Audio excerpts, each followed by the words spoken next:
So thank you. Topping our news right now, another fire, but this one at a gay nightclub in Oak Park. It's now being called an arson case. And the owner says whoever did it left a hateful message. Anita Padilla is live for us in Oak Park this morning. Good morning, Anita. Hi, good morning to both of you. That's right. Right now, investigators are looking into exactly how this happened. But joining me live right now is the owner of the nightclub, Frank Elliott. Thank you so much for joining us here.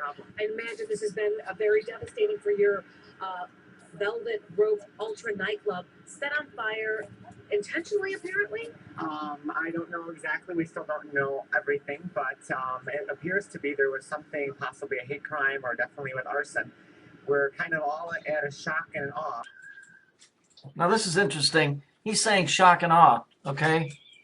He's saying shock and awe. I got news for you. That's one of the biggest planned words ever used in history. George Bush used the same phrase when they were getting ready to bomb Iraq, i.e. Babylonia. What did he say? Oh, it's shock and awe. It's shock and awe. It's shock and awe. Well, it's not shock and awe. It's Shekinah. And if you read here from the book of Biblical Demonology, a study of spiritual forces, we can see that the word Saturn comes up, and the Shekinah is the glory of Saturn. It's also the female aspect and the destructive force behind Saturn. So you got some, given the present times we live in and what cities are involved in, you know what. Again, this is coded. But this story even gets better. So the police department detectives, no one's telling me anything, and I'm just shocked. This is the only gay nightclub in Oak Park, and what makes you think that this was a hate crime or some kind of attack on you individually?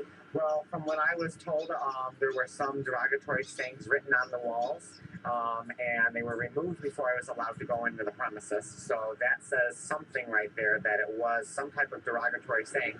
Otherwise, why would they have removed it? Okay, so he's saying that there was a derogatory remark. The cops went in and removed it. Okay, and I think if you listen a little bit farther, it says that they removed it and took it to be analyzed. Okay, since when does graffiti or hate, I can see taking a letter that somebody writes that has a violent nature to it, like harm's going to come to somebody, and they send it to a lab to get fingerprints, and or have a person that looks at handwriting and makes comparisons to try and figure out who the perpetrator is. They don't remove sections of wall.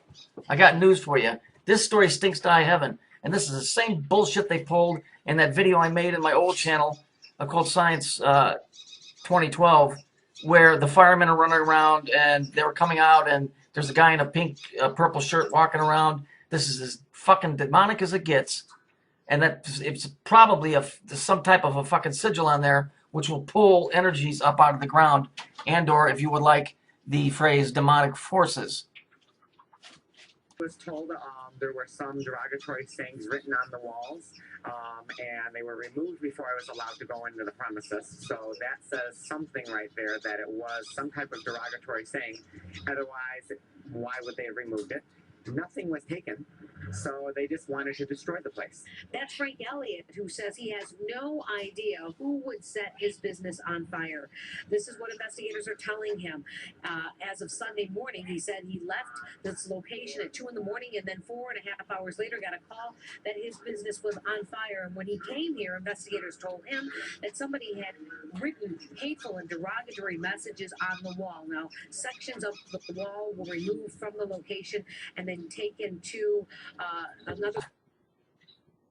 Okay, so let's look at this. Since when do police go in and scrub graffiti off a freaking wall? They don't. However, if you're doing something like really evil and you're putting up sigils, which are gateways, like a pentagram and a circle is a gateway for a specific type of a demon. Those different geometrical figures are gateways, so that certain demons can pass through, other ones can't. But if you had one of those on the wall, you have to learn to start getting your head around this stuff. There is no difference between magic and science. It's the same fucking thing. One works on a spiritual aspect, the other one works on a physical aspect. Okay? That's all that's going on here. And what they're doing is some really, really evil bullshit type of stuff. That's why the towers came down in the fashion they did.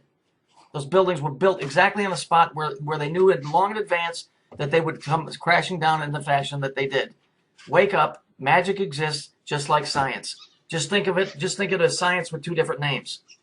And magic and science are the same thing. That's why the CERN collider is not dealing with science. It's dealing with the spiritual aspect. It's dealing with opening gates and closing of gates and dimensional properties. But getting back to the original statement, the police don't go in and scrub. Are you kidding me? I mean, this is just ludicrous. And if you give me enough time, I guarantee you, if I get the right angle on this, I can show you that there's probably 3 or 4 faces in there. So, you know, let's just be honest about this. We're living in the end times, not the end of the world times, but the end of time as we know it, in the fashion of this constructed framework we call society. That's getting ready to crash because they've got their own idea about how they want this place to run. Okay? And it's going way, way, way, way back to the time of the Phoenicians, which are the people from the sea, and Cain.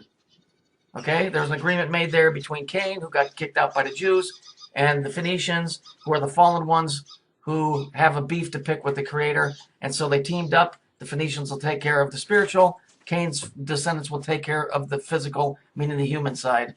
Location for investigators to analyze the information. At this point, though, he has no idea who might have done this, but it is going to be a while before he can get his business back up and running again. According to the people who live in the community, they're surprised that something like this would happen in Oak Park.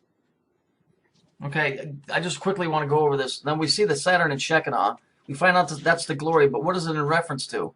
And giving themselves over to the worship of Moloch. Who is Moloch? Moloch is the one that they burn children to. So here we're dealing with a story about fire, and we're dealing with the phrase shock and awe, which that guy, trust me, nothing's by chance on TV anymore, folks. People don't just say stuff and it's just willy-nilly. So he's saying shock and awe, which is Shekinah, and that's that has to do with fire and burning up children and or people. So in my opinion, what's going on here is that was it's the suburb of Chicago of Oak Park. Chicago was definitely one of the ones that is going to be in the line of fire. It's not good. It's not good. It's just one more piece of evidence that there's bad things coming. I mean, it's right there, dude. All you got to do is put it together. It's not that hard. You don't have to be a brain or a whiz to figure this stuff out. A biblical background helps, and that's why I wish more of you people would have read the Bible, because it's absolutely the only connection that we have at our fingertips between us and what they're doing. Without it, you're pretty much walking in the dark.